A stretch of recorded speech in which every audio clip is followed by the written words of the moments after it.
তো আগেই বলেছিলাম যে আজকে বাড়িতে রঙের কাজ হবে, কিন্তু দেখো কারেন্ট চলে গেছে, তো এমার্জেন্সি জ্বালানো।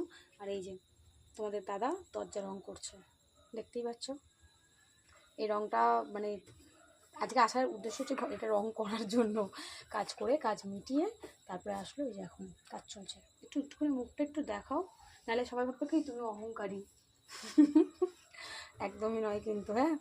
তো কাজ করছে দেখতেই পারছো, তার মধ্যে কারেন্টটা চলে গেলে খুব মুশকিল, বলো তো এরকম কাজের সময় কারেন্ট চলে না। বাইরের ওয়েদারটা ভালো আছে যদিও, আর আমাদের গোলুকে দেখবা, এই দেখো গোলু, আর আমি যেটা নিয়ে বসে মশা তাড়াচ্ছি এরকম করে।